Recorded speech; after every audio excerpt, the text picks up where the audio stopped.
Mais c'était bien, merci.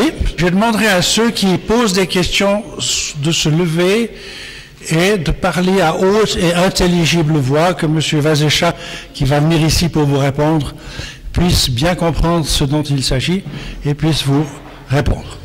Voilà. M. Vazécha, à qui est-ce que je peux donner la parole en premier?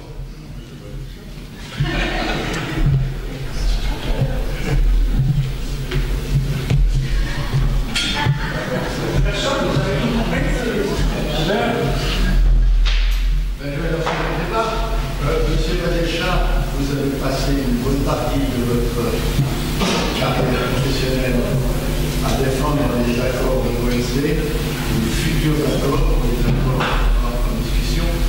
Et il apparaît maintenant que pour vous, la voie royale, c'est la multiplication des accords de libre-échange bilatéraux. Parce que finalement, les accords bilatéraux, c'est un pays comme la Suisse avec, on passe de grands pays avec aucune procédure de conciliation s'il y a un conflit. Vous ne voyez pas un danger dans les bilatérales, un danger pour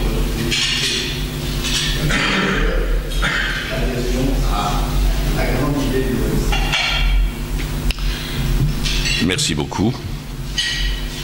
Dans sa stratégie de politique économique extérieure, qui remonte à 2004 ou 2005, le Conseil fédéral, dans sa sagesse, a souligné que la voie royale reste l'OMC, mais que les accords de libre-échange sont complémentaires. Qu'est-ce que ça veut dire? Ça veut dire, d'une part, que quand la majorité des membres de l'OMC ne veulent pas poursuivre sur la voie de la libéralisation progressive, on y va par des petits clubs, quitte à multilatéraliser ces résultats plus tard, quand la conjoncture est meilleure. Il est évident que, ça c'est mon avis personnel depuis 30 ans, nous serions mieux comme membres de l'Union européenne.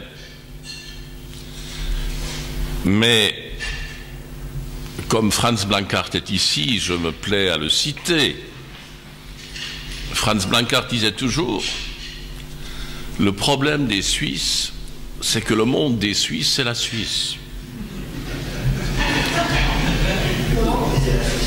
C'est la raison pour laquelle nous adorons la LA. Parce que là, on est presque entre nous. Et puis, c'est la seule organisation internationale où nous sommes une superpuissance. Et c'est la seule organisation où nous sommes un pays du Sud. Donc, l'avenir étant dans le Sud, la Suisse va bien. Pour autant qu'on ne regarde pas ce qui se passe ailleurs. Une autre question? J'enchaînerai sur la question de M. Guy. Pourquoi est-ce que les accords bilatéraux permettent d'échapper à la clause de la nation la plus favorisée? Juridiquement, vous avez à l'OMC un article 24 GATT et un article 5 services qui permettent de conclure des accords comme exception à la clause de la nation la plus favorisée. Et c'est par ce biais-là qu'ils échappent à cette clause. Une autre question?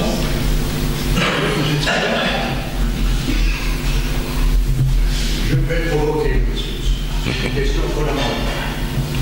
En fait, nous avons une crise du multilatéralisme telle que vous avez été conçue à la fin de la deuxième guerre, et nous n'avons pas de gouvernance mondiale pour le remplacer, pas de véritable gouvernance mondiale pour le remplacer. Je crois que c'est la situation dans laquelle nous sommes. Et nous avons, au cadre des négociations maintenant, un certain la Chine, les États-Unis. Je ne crois pas que l'Europe n'est pas inachevé actuel. Mais ces grandes puissances n'ont pas la même notion de la valeur des traités internationaux. Nous avons une valeur occidentale, que les traités doivent être respectés, comme on l'a appris dans le droit commun, tandis que les Chinois et les Orientaux, de manière générale, n'ont pas cette notion du respect des traités. Alors, qu'est-ce qu'on peut attendre? Disons d'un accord de l'OMC, s'il réussit en matière de droit ou ailleurs, pour l'application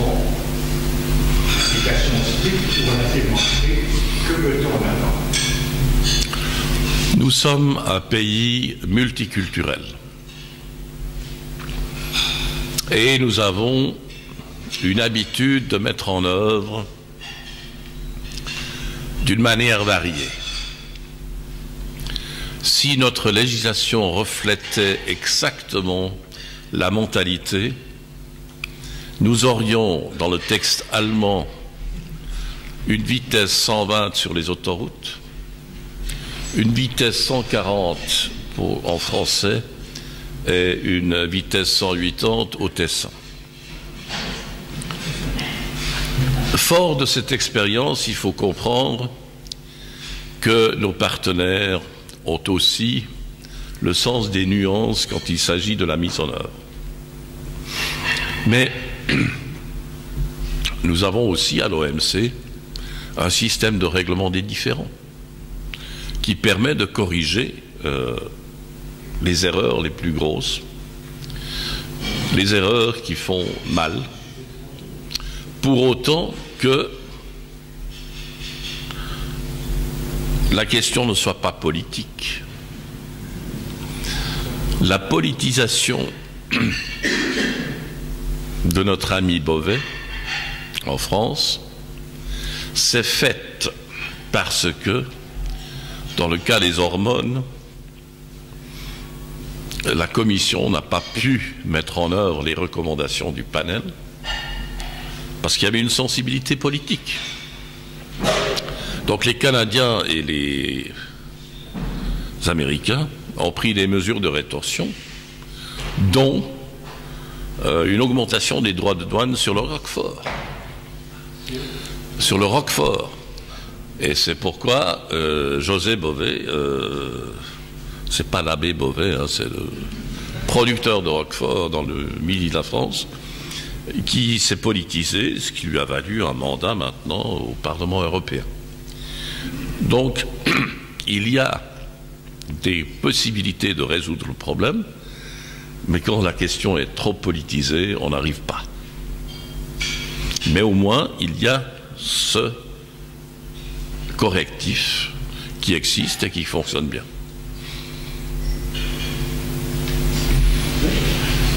Oui, aujourd'hui, il ne faut pas regarder aujourd'hui, il faut regarder demain. Et si on disait, il faut regarder aussi après-demain. Et après-demain, l'Europe sera un pays très faible vis-à-vis mondial. Ça sera vraiment. Si on regarde déjà, si on regarde la Chine, tout sera pris. Même l'Amérique du Nord, ça sera l'Amérique du Sud. Donc regardons après-demain. Est-ce qu'un passage est obligé de passer pour la Suisse en Europe et mondialement, ou bien est-ce qu'il y a d'autres alternatives? Écoutez, le paradoxe de la Suisse, c'est que nous sommes en Europe et nous voulons par toutes les forces souligner que nous ne sommes pas en Europe. Or, nous sommes sur le balcon. Et certains d'entre nous, quand il y a des fissures dans le bâtiment, ils éclatent de rire. Mais statiquement, c'est évident que si le bâtiment s'écroule, la première chose qui s'écroule, c'est les balcons. Alors, est-ce qu'il vaut mieux être dans les Balkans ou sur le balcon?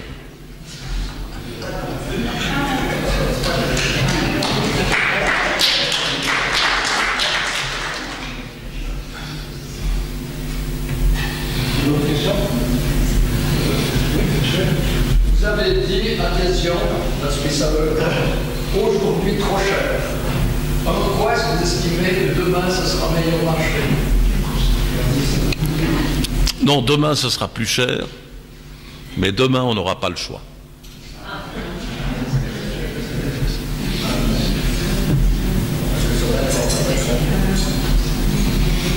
D'autres questions? Oui, Albert. Une question sur l'agriculture suisse. Il y a un bouquet de 4 initiatives pour la sécurité alimentaire qui est en train de fleurir. Je ne sais pas si fleurira. Est-ce que, selon l'une ou l'autre, ou peut-être toutes ces initiatives sont contraires aux accords que la Suisse a signés à l'ONU, notamment celle des Verts? Je ne peux pas vous le dire parce que je ne connais pas le texte de ces initiatives par cœur, je ne les trouve pas assez intéressantes pour les lire. Mais c'est évident que là aussi, les paysans se mettent en direction du véhicule préféré des Suisses, c'est-à-dire une voiture avec 5 vitesses arrière et une vitesse avant pour gagner une course de Formule 1.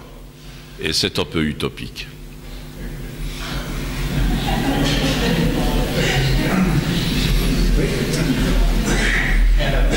Vous avez dit que dans l'accord Union européenne-États-Unis, donc qui se profile à l'horizon, il y aurait les mêmes problématiques finalement et difficultés que celles qu'on a retrouvées depuis des années de les négociations à l'OMC dans les différents cycles. Dans ces articulations de l'association de libre-échange, il y a l'ALENA qui essaye de réunir le Canada, les États-Unis, une partie des pays d'Amérique du Sud. Ensuite, il y a le Mercosur. Comment voyez-vous, par rapport justement à cette problématique des difficultés qui ressurgissent à chaque coup selon les institutions dans lesquelles on se dépatouille. Comment voyez-vous les difficultés aussi de l'existence de ces associations multilatérales et ces contacts bilatéraux maintenant qui se mettent en place entre lui et les États-Unis? Bon, vous avez parlé de l'ALENA. Le seul pays sud-américain qui s'est rapproché, c'est le Chili. En même temps, il s'est rapproché de Mercosur, parce que le Chili, comme la Suisse, ils essayent de sauver leurs meubles où ils peuvent. Le Mercosur, c'est le rêve de 4 vieux types qui se reposent à la plage et ils espèrent que la fille en tanga bikini se rapproche d'eux. Ça ne fonctionne absolument pas parce que les Argentins ont peur pour leur industrie automobile, parce que s'il y avait effectivement un marché commun, les grands constructeurs automobiles n'investiraient plus en Argentine, mais au Brésil. Et c'est ce qui bloque tout le système. L'histoire des free trade of the Americas est mort parce que les Américains n'ont pas compris que c'est les Brésiliens qui veulent jouer le premier rôle et ils essayent de fédérer l'Amérique latine pour avoir une position plus forte vis-à-vis des États-Unis. Or, tous les autres pays sud-américains, à l'exception des 4 du Mercosur et du Venezuela, n'en veulent rien entendre. Donc, tout ça s'est bloqué. Pour les États-Unis, conclure des accords de libre-échange n'est pas essentiel. S'ils peuvent imposer leur but, ils sont d'accord de le faire, sinon ils laissent tomber. Parce que, encore une fois, avec cette administration, les dossiers commerciaux ne sont pas essentiels.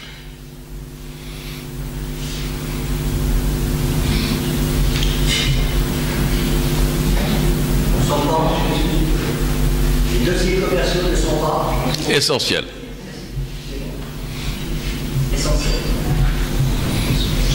On a encore le temps, hein. On a mangé si vite qu'on a Oui.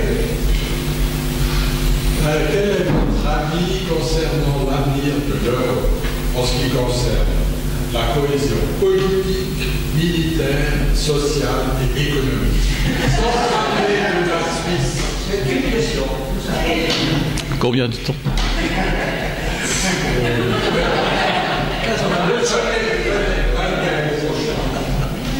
Commercial.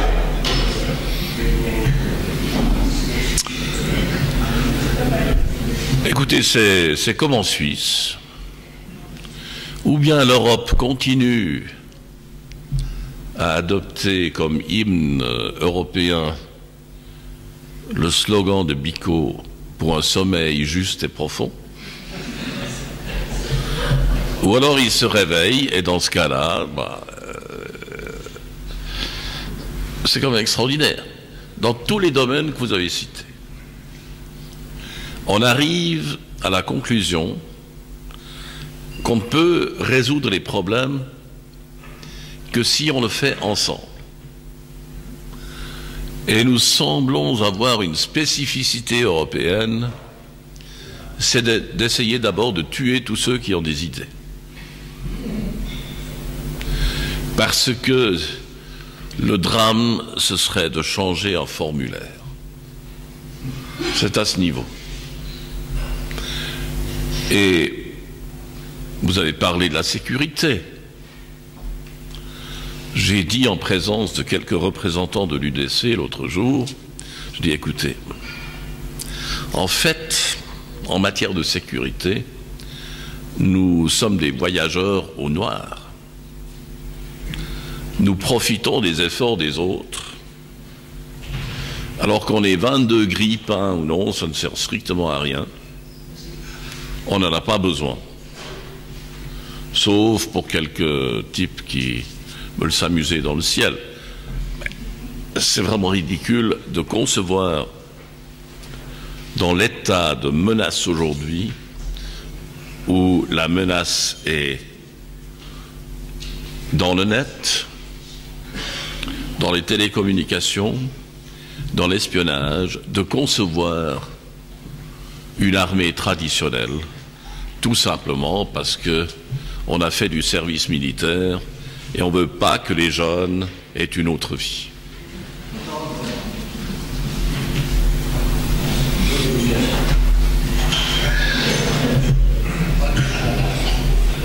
D'autres questions? Oui, je pense que service militaire, c'est une très bonne explication. Parce que tous ceux qui ont passé par le service militaire ont acquis des choses très importantes, l'amitié, la responsabilité, le fait de respecter les autres, etc. Et pour moi, c'est un véhicule d'éducation qui a été fait pour les Suisses, très important. Mais pas pour les Suisses. Ok, on ne peut pas tout répondre. Moi, je dis simplement sur cet aspect-là. Moi, j'ai pas fait beaucoup de services militaires. Mais quand je dis tout ça, c'est un élément très positif dans notre vie. J'en ai fait 3 années que j'ai passé essentiellement dans la plaine de Bière, donc sur sol vaudois.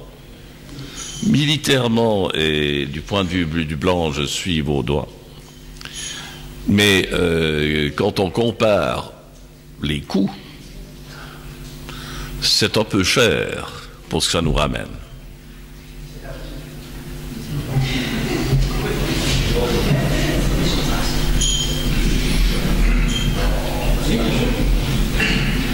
Vous avez évoqué tout à l'heure le TTIP. Vous avez fait part de votre doute, de vos doutes quant aux chances de succès du propos du TTIP. Mais quelles sont les options pour la Suisse de positionnement par rapport à ça? Quelles sont les options? Qu'est-ce qu'elle peut faire? Je vais encore provoquer. Le prochain accord de libre-échange que nous devrions faire, c'est avec Taïwan.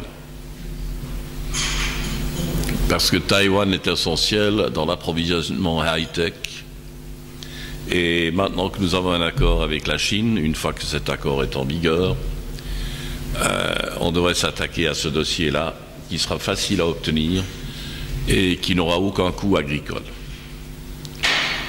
Du point de vue strictement économique, les dossiers Mercosur ou Brésil ou Argentine seraient très intéressants, mais alors là, il faut payer une facture salée. Et avec les États-Unis, si j'étais quelqu'un qui a quelque chose à dire, je dirais, faisons une offre immédiate aux Américains pour réduire à zéro nos droits de douane dans un contexte bilatéral. Ça nous éviterait déjà une sacrée discrimination le jour, dans 10, 15 ou 20 ans, où l'Union européenne et les États-Unis arrivent à conclure un accord. Y compris pour les denrées alimentaires. Pardon ? Y compris pour les denrées alimentaires. Pour certaines, oui. Ben, nous avons par exemple un accord de libre-échange très mauvais avec le Canada, où le Canada ne nous a pas donné de concessions sur les produits alimentaires parce que nous avons la Schockey-Gesetz, donc on subventionne à l'exportation. Il faut savoir ce que nous voulons. Si nous voulons exporter, il faut supprimer tout ça.